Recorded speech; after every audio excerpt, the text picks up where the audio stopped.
For the souls of all marhumin, marhumat, all Muslimin, Muslimat, all of the shahadat of Islam, especially those in Pakistan, those who have been targeted in the recent bomb blasts in Iraq, those who are dying in Syria, in Palestine, in Afghanistan, and all over the world where people are dying just for the love of Ahlul Bayt.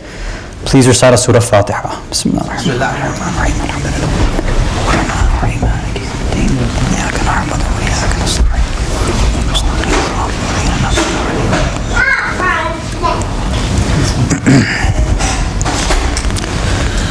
أعوذ بالله السميع العليم من الشيطان اللعين الرجيم بسم الله الرحمن الرحيم وبه نستعين لا حول ولا قوة إلا بالله العلي العظيم والحمد لله رب العالمين والصلاة والسلام على أشرف الأنبياء والمرسلين خاتم النبيين شفيع المذنبين رحمة للعالمين سيدنا والنبينا وحبيب قلوبنا والشفيع نفوسنا والطبيب ذنوبنا أبي القاسم المصطفى محمد اللهم صل على محمد وآل محمد وعجل فرجهم ثم الصلاة والسلام والتحية والإكرام على أهل البيت الطيبين الطاهرين المعصومين المظلومين المنتجبين المكرمين الخيرين الفاضلين لا سيما على بقية الله في الأرضين روحي وأرواح العالمين لتراب مقدمه الفداء الذين أذهب الله عنهم رجسا وطهرهم تطهيرا اللهم صل على محمد وآل محمد وعجل فرجهم ولعنة الله على أعدائهم أجمعين من الأولين والآخرين إلى قيام يوم الدين أما بعد Mu'mineen, Mu'minat, brothers and sisters in Islam and Iman, Salamun alaykum jami'an wa rahmatullahi wa barakatuh. We begin in the name of Allah, the Beneficent, the Merciful. All praise, all thanks, and all glory is for Allah and Allah alone. He who is without master, without helper, without equal, who cannot be compared to anything imagined. And I thank everybody here for the warm welcome and the kind invitation. It's nice to see you all again.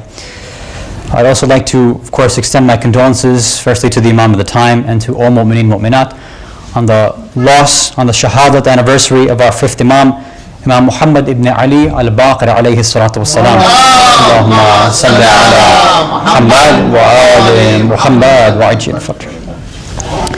It goes without saying that, 30, 45 minutes, however long we get to go, it's impossible to cover everything from any of our Imams, let alone the fifth Imam.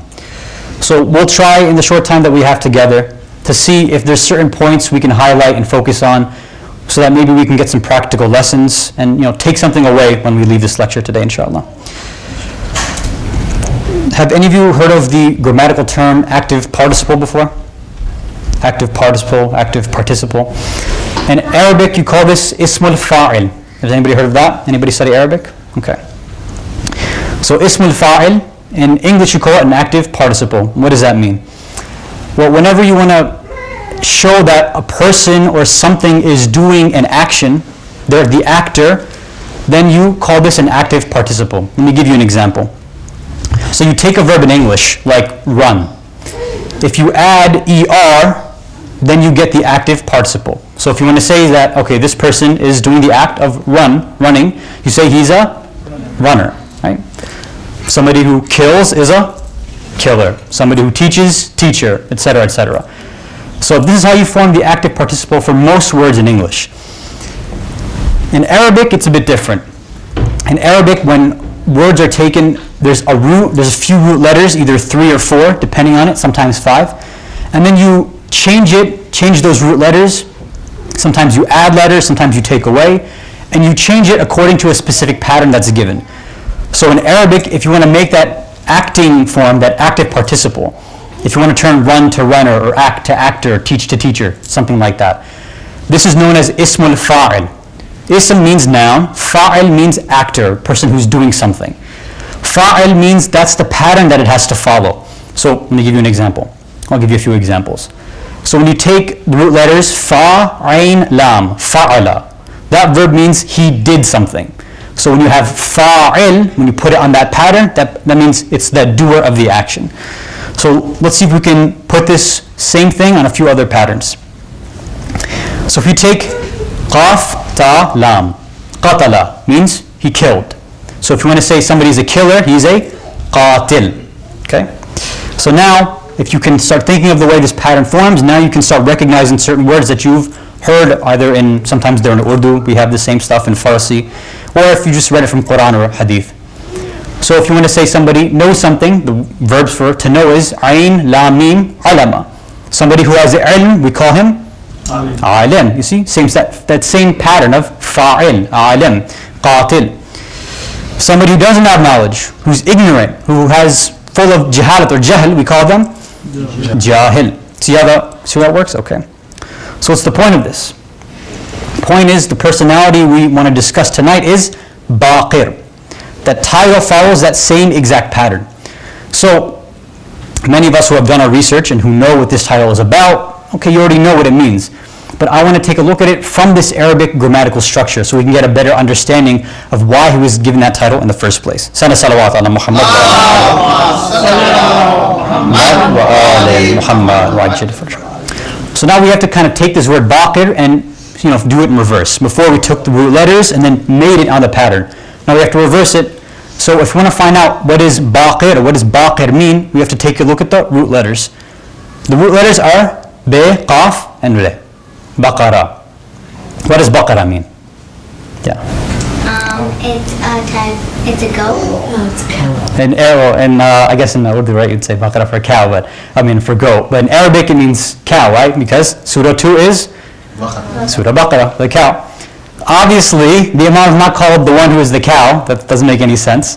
But, so there's a different meaning here. Actually, Baqara, if there's a ta marbuta at the end, that guy with the two dots, the circle of two dots, that's ta marbuta.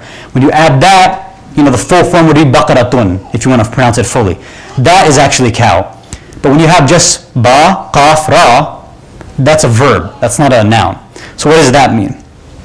Take a look at a dictionary, they'll give different meanings, but the basic meanings you'll get is Baqara means to slice, to cut, to open up, to rip apart. And the deeper meaning is to divide or to get something, to make something accessible when you didn't have access before. So something inaccessible now becomes accessible to you. Make sense? Okay. So as an example, if I said another way that this verb could be used, it's not always literal, because if we left it at just that, somebody who slices and dices, then Baqir would be like a name you'd give to a ninja, not to an imam, right? Somebody who cuts people open, things like that. That doesn't make any sense. But it can also be used kind of metaphorically. Let me give you an example. So if I said Baqir al-Hasan qissat al-rajul, or something like that, it would be Hassan opened up his qissa, his story, meaning that some information that you didn't know before, I'm now revealing to you. It was hidden, and now it's becoming open because Baqara. I've opened it up for you. Another way that Baqir is used sometimes is for lions. And why would that be? Lions, because when they go after their prey, they rip them open. They rip open their bellies so they can, have lunch, or have their niyaz, whatever, their tabarruk. Now, obviously, again, these things don't make sense when we talk about Imam Baqir alayhi salam. Just that. So if we stop at Al-Baqir, then the name might not make too much sense, or we would just be, going around in circles trying to figure out what it means.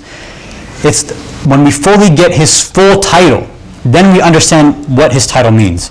And we know his title as Al-Baqir ul-Ulum. What is ulum? It's the plural of ilm, sciences, knowledges. So he's the opener, the revealer of sciences.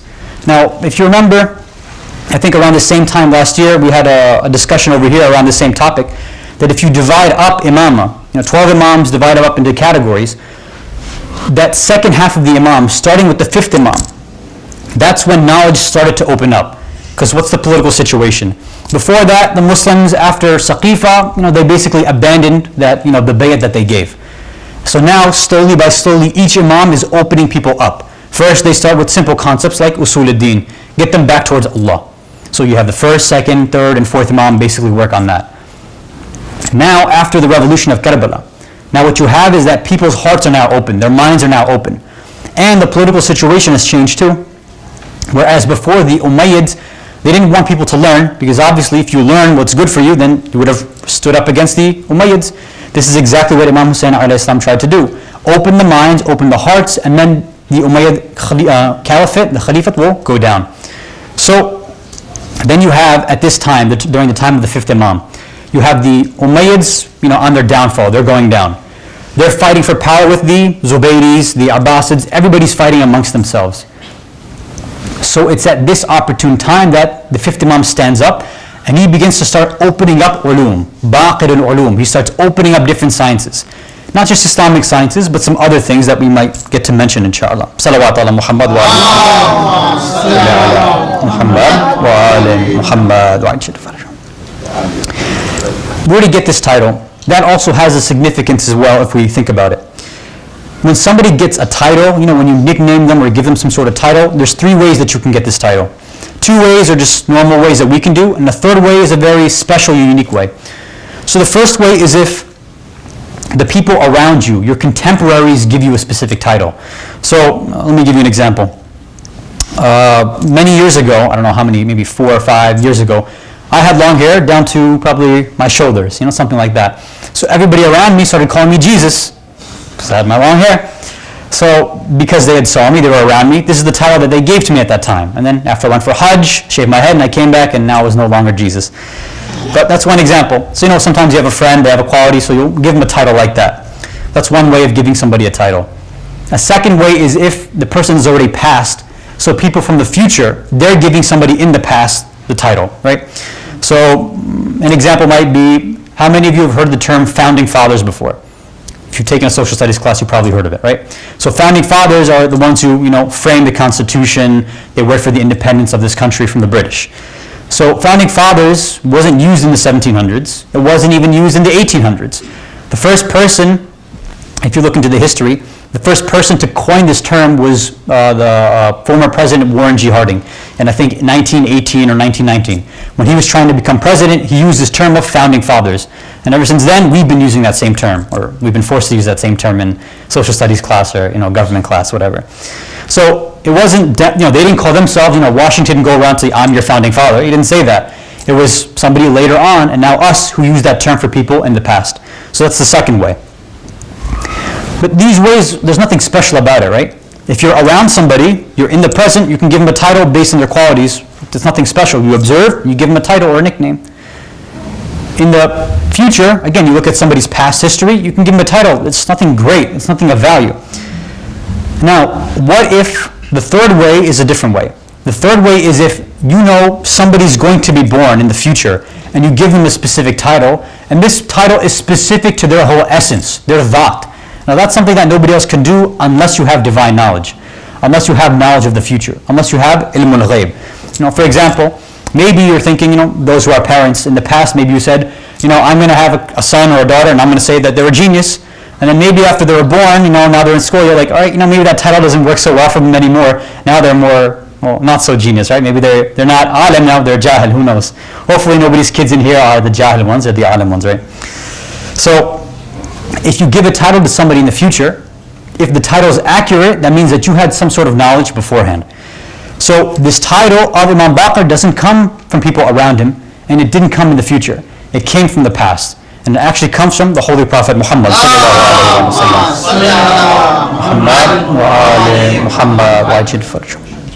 And this hadith is narrated all the way from one of the oldest living companions, Jabir ibn Abdullah al-Ansari, rahmatullah alayh. He was somebody that lived around all the way up to the fifth Imam. So he lived in the time of the Prophet, first Imam, second Imam, third Imam, fourth Imam, all the way to the fifth Imam. And he was very old at that time, blind as well. So when he was with the Prophet, he was around all the members of Ahlul Bayt. So the other two, first two Imams are with him. He's with the Prophet. So the Prophet tells him something. He says, Ya Jabir. He points to Imam Hussein alayhi salam. He says, in the future, you're going to meet his son's son, meaning his grandson. You're going to meet his grandson. When you do, give him my salams. And tell him and give him this message.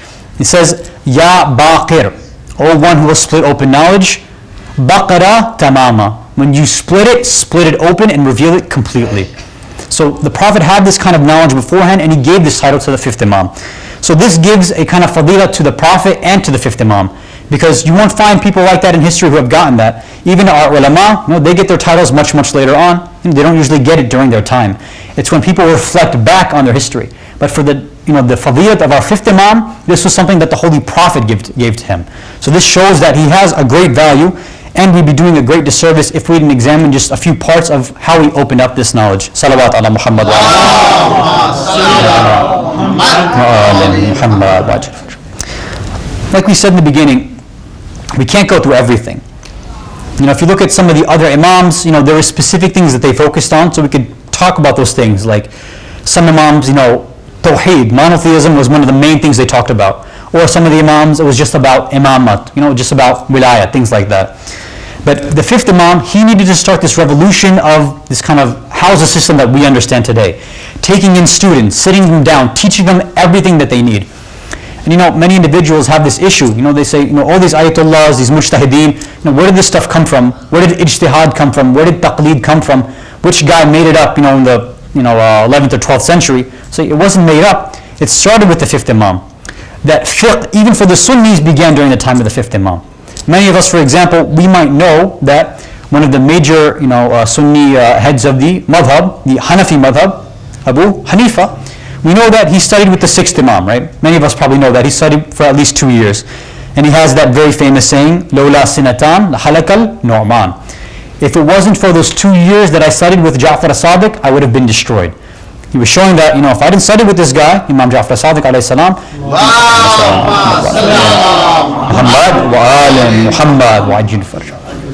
if I didn't study with him for just these 2 simple years, I wouldn't have gotten any knowledge at all. So we kind of, we like to tell Sunnis all the time, right? Whenever we see them, your guy studied with our guy, that? Like a kind of jab in their face. Well, if you look in the works of Abu Hanifa, he says, I was with his father before that. He started with Imam Ja'far as-Sadiq when, he was much older in his life. Now, what kind of things did the Imam talk about, the fifth Imam? Again, since he's training modern day, what we understand to be fiqh today, he had to start with those principles back then. See, if we were living in the time of the Imam, and we do, but we don't have that direct access anymore. If we have a question about wudu, is my wudu batil or is it okay or not? We just go to the Imam, we ask him, and then we're done. That's it. So you don't need technically a marja. You don't need to have this concept of ijtihad because your marja is your Imam. You can go to him. But later on, obviously when people have this distance, they need a system to be set up. The foundations for that system is set up starting at the time of the fifth Imam. Again, this is another reason why we say he's baqirul ulum. He's not just going around giving the information that the previous Imam's given. He's giving information which no other Imam has been able to give before, again because of the political situation. So he's teaching ilm al-fiqh, the knowledge of jurisprudence. He's teaching ilm al-tafsir. How do you know which verses abrogate other verses? There's one verse that says it's technically okay to drink, and there's some verses that say that no, you can't drink. Which verse, cancels the other one out? So you have to know which of these does that. So the Imam would teach them, how do you actually read the Quran? What is the proper way of doing tafsir? Are you allowed to look at the Quran and make your own opinion? He said, no, you can't do that. Tafsir bi'ra'i, you can't just open the Quran and say, well, I think it means this. There's a specific method using the hadith of Ahlul Bayt which allows us to, understand what the Quran is saying. He taught usul al-fiqh, the principles of how do you get laws. When you look at, he also taught ilm al-hadith. If you look in these big books of hadith, you have one hadith that says something is wajib, for example. Another hadith says, no, it's haram. Well, how do you know which hadith to take? They're contradicting each other. So he gave specific rules and different principles for that. So among these different things, he's teaching all these different companions, all these different rules. And he made very, very, very strong students. So let me just give you one example. One student, his name was Jabir ibn Yazid al-Ju'fi. Now, let you kind of guess. How many narrations do you think he gave to this one companion, this guy Jabir? How many narrations do you think he gave? 100? 200? 1,000? Anybody want to guess? No guesses? Okay. Yeah. 200. More than that. 30,000 something? He gave, according to our narrations, that 70,000 narrations are reported from one person. Now, I don't think we've read 70,000 words in our whole life. 70,000 full narrations in that hadith come from one student of the Imam, of the fifth Imam. And this Imam wasn't the leader in ahadith. More ahadith came later on during the time of the sixth Imam. But you see, this is the value that the Imam had to knowledge. He took so many students, was able to provide them so many different things. And again, like we had mentioned before, he took students from other, theologies. Sometimes we limit ourselves to just hanging around Shias and talking about Shia schools of thought. The Imam didn't limit himself like that. Anybody who wants to learn, you're a Khawarij, you can come and learn. You're a Ashari, come and learn. You're, a Hanafi or you're Abu Hanifa, you can come and learn. Anybody who wants to learn, you can come and learn. The Imam is not looking to just train Shias. Obviously, that's his main goal. But his main goal is giving some sort of knowledge. Even if you take one bit of advice from the 70,000 advices that I give, it's for khair. It's going to be some benefit. Because that advice will start to transfer down to somebody. And we'll make the connection even to this day. Because Abu Hanifa, if you look in his works, you'll see that he mentions the 5th and 6th Imam. So that way, when we have dialogues with people, we say, listen, we have this in common. Let's go back to those original teachers and let's study back, in that. So this becomes a way for us to bridge our gaps between various schools of thought. Salawat ala Muhammad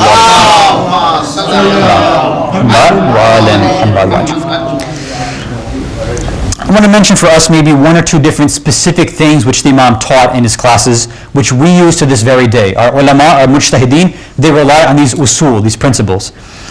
One of these principles is about how to deal with something or someone that becomes harmful to a society or harmful to another individual. Because this is something that happens to us, right? We always have people who are coming and causing fitna in our communities. So we have to know, how do we deal with people like that? So I'm going to give you a story that the Imam narrates. And it's interesting because the 5th Imam, one of his principles was that he tried as best as he could to always narrate all the way back to the Prophet. Sometimes when we look at narrations, it comes straight from like 1st Imam or 10th Imam or 8th Imam, almost their own words. The 5th Imam tried, and I think majority of his hadith are like that. He says that either this traces back all the way to the Prophet, or it traces back to the 1st Imam who related from the Prophet, always trying to make that connection. Why would he do that? Again, go back to the first point we just made. Because if he starts bringing his own opinion, then people from other schools of thought will say, he's just one random scholar. But if he traces it back to the Holy Prophet, now we can't say that this is my opinion. He says this is coming from Rasulullah sallallahu alaihi wasallam.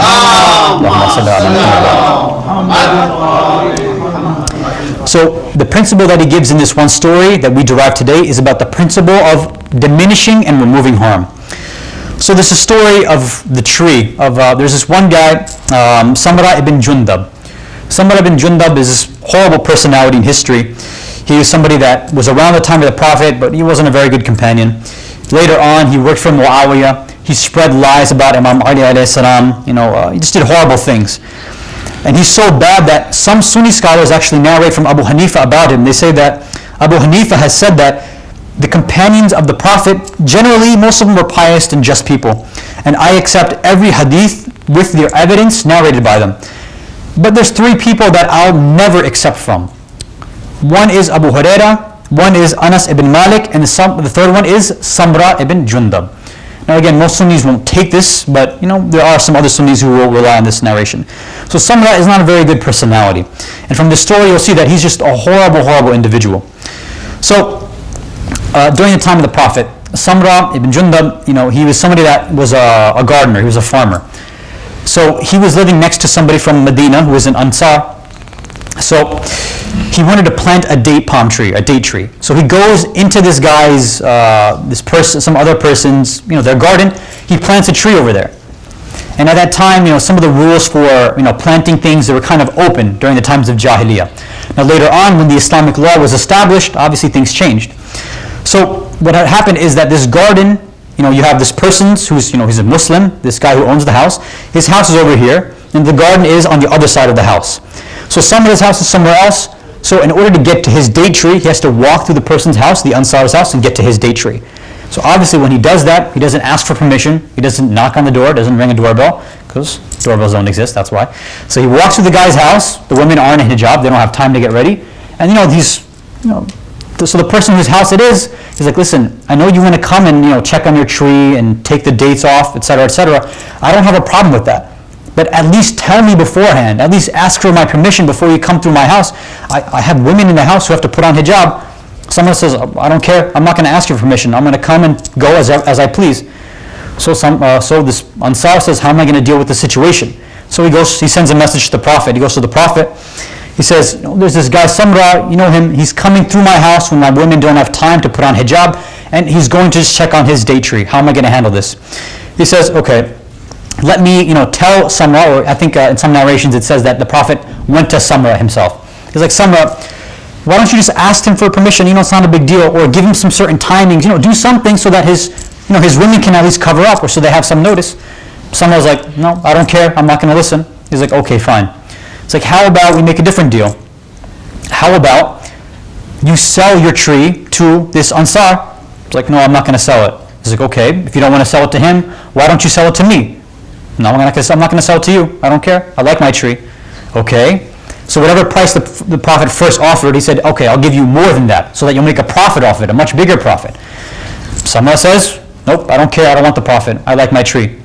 So then the Prophet's running out of options. He's like, okay, if you sell this tree to me, I'll guarantee you Jannah, and I'll guarantee you a date palm or a specific fruit tree in Jannah, that when you go there, it'll never lose its fruit. No matter how much you take off of it, it'll keep replenishing. Now, that sounds like a good offer. Of course, what do you think Samra said? He says, nope, forget it. So, Prophet turns to the owner of the house. He says, rip that tree out of where it is, rip it right out of its root, and throw it in Samra's face. And then make sure he never comes back again. This is how we deal with people like this. So the principle that some of our scholars get across is that, obviously there's a very systematic approach to dealing with these individuals. You don't start with harshness. You start with, give them some leniency, try to, come from a high area. The Prophet is trying to say, okay, ask for permission. He says no. Pay him. I'll buy the tree. I'll give you Jannah. I'll give you whatever. Once this person becomes completely belligerent, then finally, you know what? Okay, now the nice words are done. Throw that tree in his face. So once we go through that pecking order, all those steps, then we can start, kind of being harsh with individuals. But, advice for myself and for everybody here. When we're dealing with people like this, and again, this is an enemy of Islam. We're dealing with people who are enemies, even at that side. Deal with them in kindness as much as possible. And there's going to be, of course, you ask your ulama, what's that final point, that breaking point when I can start to deal with them harshly? Hopefully it never gets to that point. Most people aren't going to be that harsh. You can break them down if you have that akhlaq. And that'll be the next point that we get to, inshallah.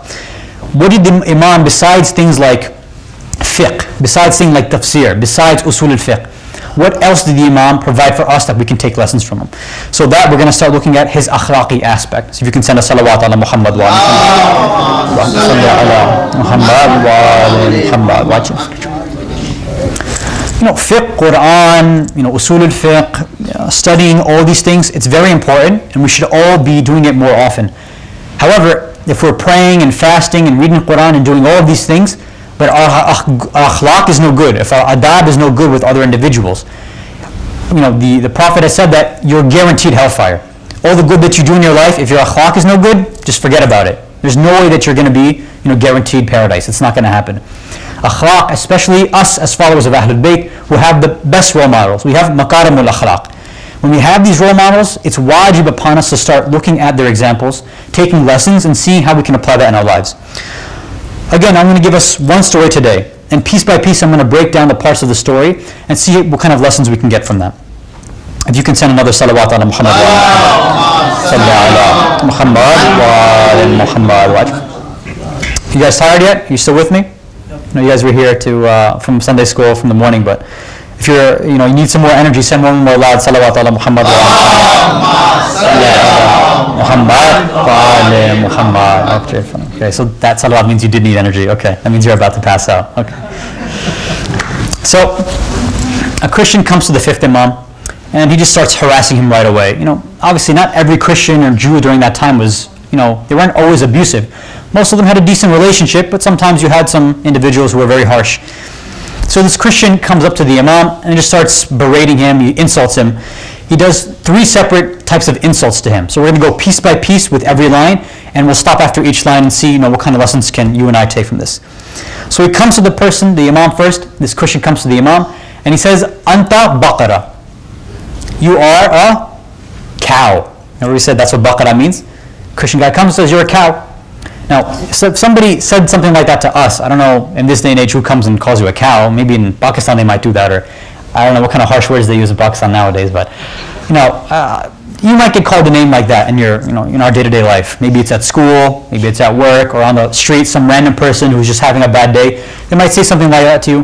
What's our immediate response? We just say, well, no, you are. Or we respond back in a very reactionary way. How does the Imam respond? He smiles, he looks at the guy, says, La ma ana al-baqara. No, I'm not a cow. He says, Walakin ana al-baqir. I'm Baqir. So in his mind, the way he's treating this individual, this Christian, is that this guy's probably just misheard my name. Maybe he thinks my name's Baqara. Now I'm just going to correct him. He doesn't get harsh with the guy. He's just, no, my name's not cow. My name's Baqir. That's it. So there's no harshness in the way that, he's speaking against somebody. He doesn't start, increasingly getting hostile. He smiles and he's like very polite. No, you're mistaken. My name's actually Baqir. So the first lesson there is sometimes, when we deal with people who we think are being harsh to us, who are being negative to us, we like to assume the worst of them, right? We don't like to give people the benefit of the doubt. Somebody who might be cursing us or insulting us or bullying us. Right away we might want to say, this guy, he's being mean to me, I can be mean back to him, an eye for an eye, this kind of stuff. One of the lessons the Imam is trying to get to us is that always give the person the benefit of the doubt, even these enemies, because you don't know. And even if you're 99.99999% sure that this guy's trying to insult you, that this girl, this whoever it is trying to make fun of you, if you pretend like they're mistaken, then you might be able to change their heart. Maybe with your good akhlaq, maybe you'll be able to change their mind. So we have another narration that comes from Imam Al Baqir alayhi salatu wassalam. Allahumma salli ala Muhammad, who says, be good to anybody who asks you for it. If this person deserves it, then you are right in giving it to him. Meaning, if somebody asks you to be good to them, they're good to you, all right, be good to them. Because they deserve it. They're nice to you, be nice to them. Right? That's the golden rule that everybody believes in. But then what about the other side? Imam says, if he doesn't deserve it, so if this person doesn't deserve that you be good to him, then you deserve to be good to him. What does that mean? Our akhirah depends on the way that we act. It doesn't depend on other individuals.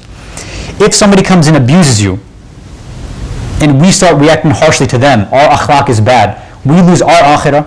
We have there's a chance that we might go into, hellfire because of the way that we respond to somebody.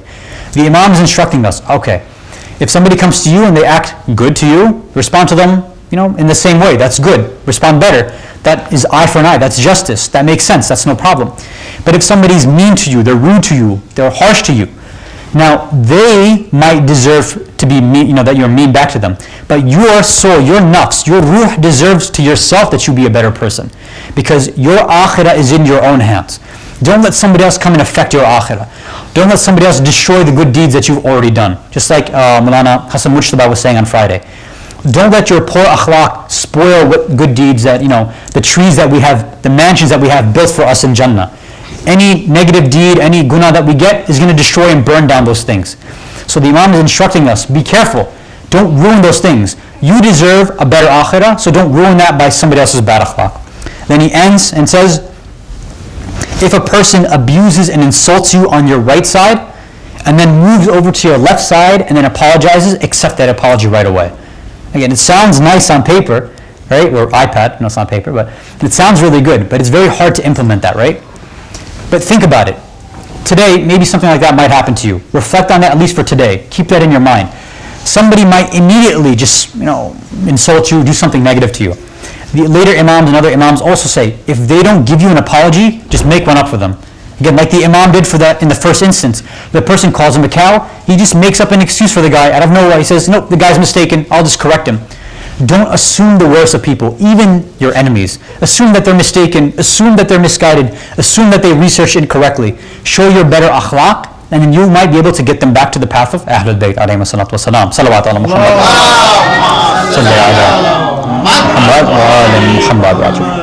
So that's the first line that this Christian says to him. Now, Imam's akhlaq doesn't work right away for the person. He still insults him. So the second thing he says is that after he calls him a cow, the Imam responds and says, no, I'm not a cow. I'm Baqir. Then the person says, your mother is a low-life cook.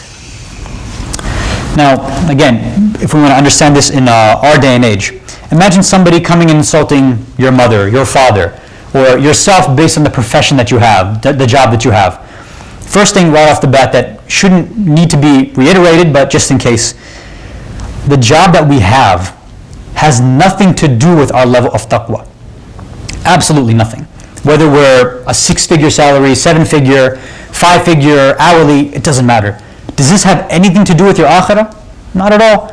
Doctor, engineer, financier, whatever you are. That's great that you're doing this job, okay. But if you put yourself on a pedestal because of that, you completely lost it. There's no way that your job can put you above anybody else. No way. So this person is trying to belittle the imam by what his mother does. Not what the imam is doing, but what his mother does. What kind of lowlife is it that can make fun of somebody like that? Like your mom is just some cook. So how does the imam respond? Does he say, no, she's not a cook, or it's not a big deal? How can you say something like that? Does he make fun of this person's job or this person's mother? No. Again, he smiles and responds. He says, yeah, that was her job. And, I don't consider that an insult. And it wasn't a disgrace to her personality. So the imam diffuses it and kind of does a little bit of da'wah in a sense. He says, your job doesn't make a big deal. Your job doesn't define you. Now, it could make you a worse person if you get that takabbur and that pride in your heart. Let's say you meet somebody who has we'll say a blue-collar job or a low-paying job. Maybe they clean up somewhere. Maybe they're like a janitor, for example. Maybe they work in the morgue or the cemetery. Some job that when we hear are like, ugh, that's what you do? But the imam is saying, what is this job that we do? A job is nothing but a way for us to learn our halal rizq. It's in ibadat. That's all it is.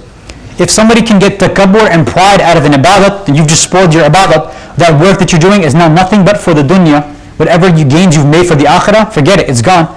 Somebody who could be a poor, just a simple worker in a factory, on an assembly line or janitor, whatever simple job we might think of, that person, because of their earning a living for their family, because of their humility, might have a higher place in Jannah than somebody who has a very nice job. Something for us to remember. Salawat ala Muhammad wa ala Muhammad. Allahumma salli ala Muhammad wa ala Muhammad. There was one other point I wanted to mention in this. I think I'm going to mention it just in case. If we don't keep this point in mind for ourselves, sometimes this point comes out during times of marriage, especially for parents when it comes to their daughters, a lot of the time, right? When the rishtas are coming in, okay, well, what is this guy's job? What does he do? Is he a doctor? Is he an engineer? What is he? You find out, he studies in the hawza. Forget. Well, not everybody goes to the houses that great, right? I'm an example, but sometimes we hear, he's just, he works in a factory. Well, how's he going to earn a living for my daughter? So we start putting our own values, not the Islamic values, our own cultural values, and determining who's right to marry, so-and-so's daughter.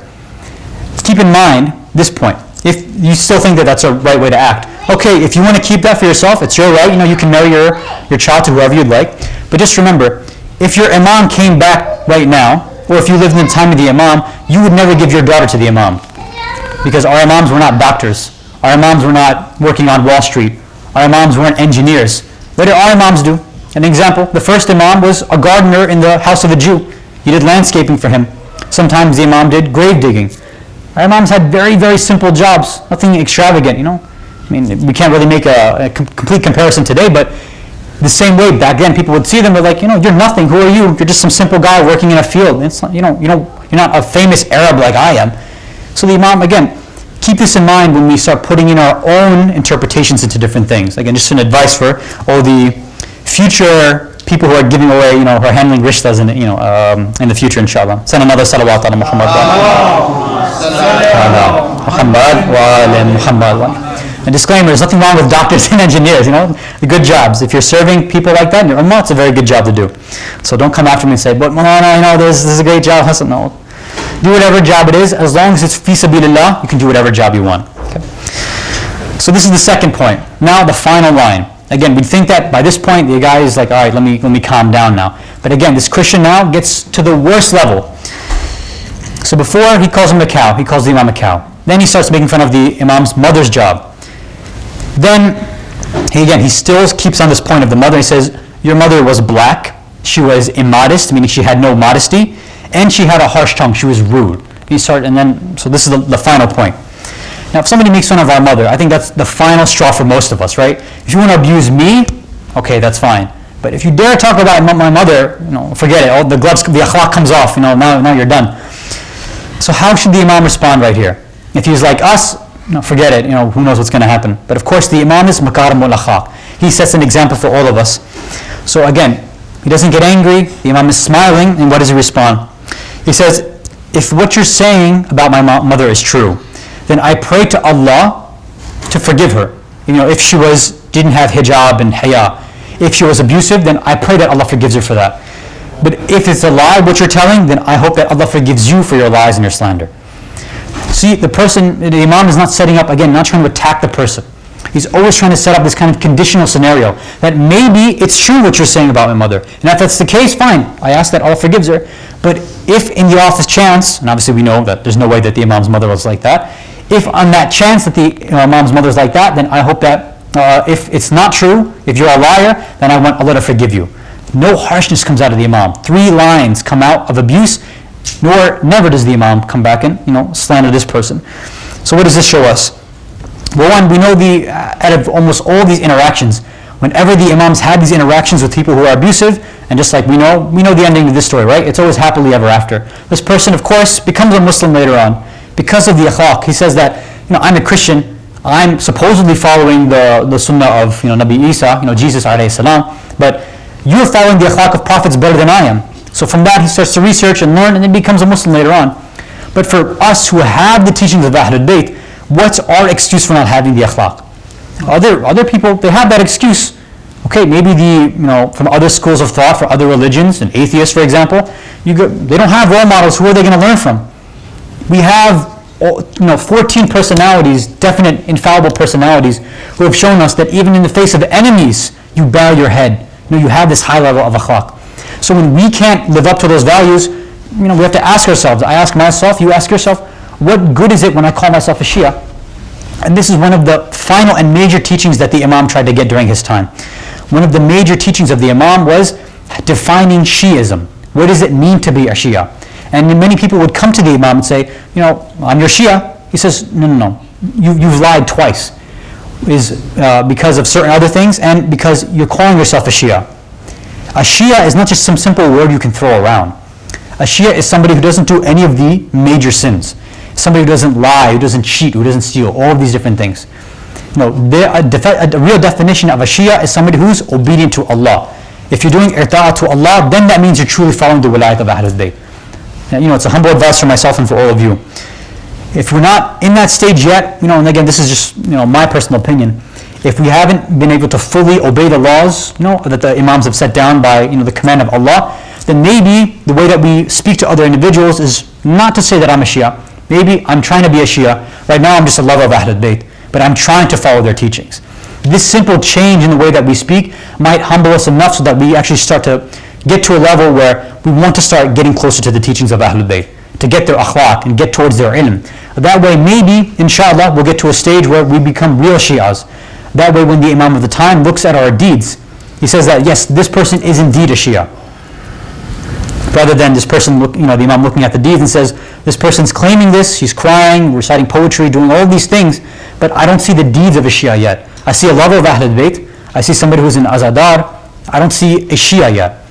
So hopefully, inshallah, we ask by the shafaat of the Imam of the time, by the shafaat of the 5th Imam, that we get this tawfiq, that we are able to practice our duties to Allah subhanahu wa ta'ala. Salawat ala Muhammad wa ala Muhammad. I apologize if the speech went on a little bit longer. I did cut out a few points, and hopefully that makes some of you happy, right? But of course, since this is a shahada, it wouldn't be right if we didn't end with a few words of gham and musibah. So I'll just ask for a few more minutes of your time and your patience, inshallah. Now, we know that the historians have told us that the Imam hardly smiled. Why is it that the 5th Imam hardly smiled? Well, this shouldn't be a surprise to all of us who are students of Karbala. We know the story of what happened to his father, of what happened to his grandfather. The 5th Imam spent nearly every single moment of his life with his father, Imam Sajjad alayhi salam. And before that, 3 years he's with Imam Hussein alayhi salam in Karbala. So from a young age, he's witness to tragedy. He's witness to shahada. And then his whole life, what is he witnessing? For us, when we look to our fathers, we look to them as a symbol of strength. We look to them for tawfiq, for taqat. We want them to be the symbols of honor and dignity in our life. Imagine the 5th Imam looking at his father. His whole life, he sees his father in grief, in mourning, in gham, feeling that tragedy of Karbala in his heart all the time. Imagine as a child, the fifth Imam is watching his father. Whenever food is put in front of his father, he sees his father start to cry. So much so that the food becomes salty because of his tears. Imagine a child like Imam Al Baqir alayhi salam, watching that whenever his father is in front of water, he begins to shed tears and remind himself of what happened to Imam Hussein in Karbala. Imagine the fifth Imam walking with Imam Zain al-Abidin throughout the market, stopping at where the butchers are, and seeing his father ask the butcher, before this animal was slaughtered, did you give it any water? The butcher says, of course we give them water. And then Imam replies, my father was killed without being given any water. This is what the fifth Imam had to witness with his father throughout his life. But even with this gave him a force throughout his life. It strengthened him to be able to give teachings to his Shia. And of course we know that no ruler wants to see the teachings of Ahlul Bayt, the teachings of truth, happen to be dispensed and to be dispersed throughout. The ruler of the time couldn't handle the fifth Imam teaching and spreading. He couldn't handle this ulum. So Hisham ibn al-Hakam, la'anatullah alayh, he decided that this Imam, fifth Imam, needs to be poisoned and killed. So once this Imam is poisoned, some narrations say that they poisoned his saddle. So this was a slow-acting poison. The Imam feels death coming very close, so he calls all of his family and friends towards him. He firstly nominates Imam Sadiq, the sixth Imam, to be the next one, and then he begins to recite his wasiyah. First thing he says is, treat my Shia very well. Imam Sadiq says, yes, I'll do that. Then he tells him that you have to make sure that they know the religion very well. So Imam Sadiq replies that I'll make sure that I spread fiqh better than you did, so that no Shia goes without knowing the true teachings of the Ahlul Bayt. Then he gives him one last piece of advice. He says, spend your money on the Shia, take care of their problems, make them truly devoted to ta'aleem, make them truly devoted to learning and seeking knowledge, spread my teachings and morals, my akhlaq amongst these people. And then he gives them one final piece of advice, and last part of his wasiyah. He says, Ya bunayya, make sure you put my kafan on me. Take my aba, my cloak, and wrap that around me. This same cloak that I used to use in namaz, in salah, in prayer. Because I want this to be a witness. I want this to give shahada in front of Allah because of due to all the worship, the ibadat and obedience that I've done for Him. This amama that I used to wear, wrap this on me when I die. Make my grave a small square and raise it 4 fingers high above the ground, and take away all my dirty clothes from me when I'm being buried. When you perform my dafan. Ya Imam Al Baqir, if you were in front of us, we would ask you, you're able to give your wasiyah and your will to your son before you died, but we ask you, what happened to your grandfather? What happened when you were 3 years old and you're witnessing your grandfather? Was he able to hold his son's hand and witness and give him his wasiyah? Ya Imam, what did you see to your grandfather? What did you see happen to your grandfather at Karbala? When you told your son to perform ghusl, who was there to perform the ghusl of Imam Hussein? When you told your son to perform and put on your aba and your amama, your cloak, your turban, did even a kafan, did even a shroud come for Imam Hussein? What did he receive? Even his clothes were ripped away from his body. This poison, Ya Baqir, this poison affected your body internally, but at least your outside body was intact. Tell me, Ya Imam, what happened to the outside body of Hussein? He wasn't poisoned, but he was trampled by the horses of Umar ibn Sa'ad. He was sat on the chest by Shimr, and his head was cut off in the worst of ways. ألا لعنة الله على القوم الظالمين وسيعلم الذين ظلموا أي منقلب ينقلبون إنا لله وإنا إليه راجعون رضا بقضائه وتسليما لأمره يا الله يا الله يا الله بحق محمد وآل محمد. Ya Allah, we ask you by the right of the Ma'asumeen to forgive all mu'mineen, mu'minat, all Muslimeen, Muslimat, all of our marhumeen and marhumat. We ask you by the right of Muhammad and Al Muhammad to give us the tawfiq by the shafa'ah of the fifth Imam Al Baqir alayhi salam, to give us the ability, give us the strength to obey all of your commands, to be true Shias of the Ahlul Bayt, to be able to gain the proximity of the Imam of the time so that we can become his true helpers, commanders and soldiers when he returns. Ya Allah, we ask you to end all of the oppression all throughout the world, especially in Pakistan and Syria and Iraq and Afghanistan and Palestine. Wherever Muslims, wherever human beings are suffering, we ask you to stop and end their burdens. We ask you to hasten the reappearance of the Imam of the time, to hasten his reappearance and make it quick so that there is no more dhulm throughout the world. وَالْآخِرُ دَعْوَانَ أَنِ الْحَمْدُ لِلَّهِ رَبِّ الْعَالَمِينَ. وصلى الله على سيدنا محمد وآله الطيبين الطاهرين.